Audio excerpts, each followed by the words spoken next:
Will they object that miracles are not a sufficient evidence of the truth and divinity of a revelation, because infernal spirits may also work miracles, as in the case of the magicians of Egypt, to confirm an imposture? But it is known that our freethinkers explode and laugh at the existence and power of evil spirits in other cases, and therefore must not be allowed to admit them here to serve a turn. However, we grant there are infernal spirits, and that they can perform many things above human power, which may appear to us miraculous, and yet the evidence in favor of Christianity taken from miracles stands unshaken. For number one, can we suppose that these malignant and wicked spirits, whose business it is to reduce men to sin and ruin, will be willing to exert their power to work miracles to confirm so holy a religion so contrary to their design, and so subversive of their kingdom and interest? This would be wretched policy indeed. Or if we should suppose them willing, yet number two, can we think that God, who has them all at his control, would suffer them to counterfeit the great seal of heaven and annex it to an imposture? That is, to work such miracles as could not be distinguished from those wrought by him to attest an imposture? Would he permit them to impose upon mankind in a manner that could not be detected? This would be to deliver the world to their management and suffer them to lead them blindfold to hell in unavoidable delusion. For miracles are such dazzling and pompous evidences that the general run of mankind could not resist them, even though they were wrought to attest a religion that might be demonstrated by a long train of sublime reasoning to be false. God may indeed suffer the devil to mimic the miracles wrought by his immediate hand, as in the case of Jannes and Jambres. But then, as in that case too, he will take care to excel them and give some distinguishing marks of his almighty agency, which all mankind may easily discriminate from the utmost exertion of infernal power. But though Satan should be willing, and God should permit him to work miracles, yet number three, can we suppose that all the united powers of hell are able to work such astonishing miracles as were wrought for the confirmation of the Christian religion? Can we suppose that they can control the laws of nature at pleasure, and that with an air of sovereignty and professing themselves the lords of the universe, as we know Christ did? If we can believe this, then we deny them and may as well ascribe the creation and preservation of the world to them. If they could exert a creating power to form new limbs for the maimed, or to multiply 5 loaves and 2 fishes into a sufficient quantity of food for 5,000, and leave a greater quantity of fragments when that were done than the whole provision at first, then they might create the world and support all the creatures in it. If they could animate the dead and remand the separate soul back to its former habitation and reunite it with the body, then I see not why they might not have given us life at first.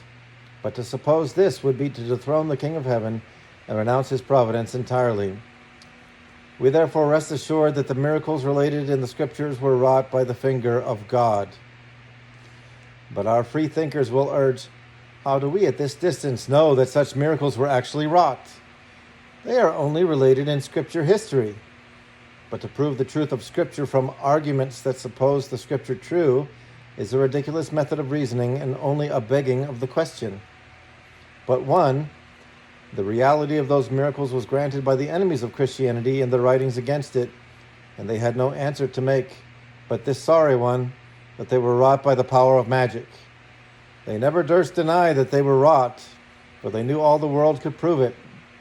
Indeed, an honorable testimony concerning them could not be expected from infidels, for it would be utterly inconsistent that they should own these miracles sufficient attestations of Christianity and yet continue infidels.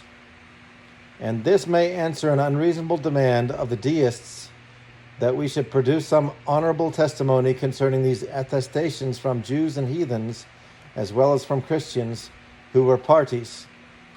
We should have much more reason to suspect the testimony of the former as not convictive, but when it did not convince the persons themselves. But, number 2, as these miracles were of so public a nature, and as so many were concerned to detect them, that they would unavoidably have been detected when related in words, if they had not been done. So for the same reasons, they could not but have been detected when related in writing. And this we know they never were.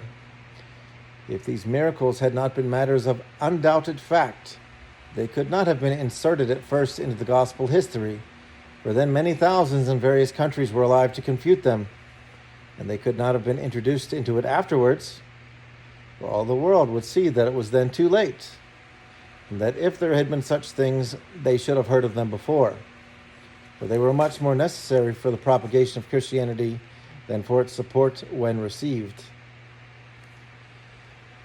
But it may be objected, how can we at this distance know that these histories are genuine?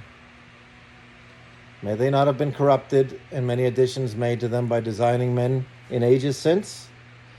And why is it not also asked, how do we know that there were such men as Alexander, Julius Caesar, or King William III? How do we know but their histories are all romance and fable? How do we know that there were any generations of mankind before ourselves? How do we know but all the acts of parliament of former reigns are corrupted, and we are ruled by impositions? In short, how can we know anything but what we have seen with our eyes?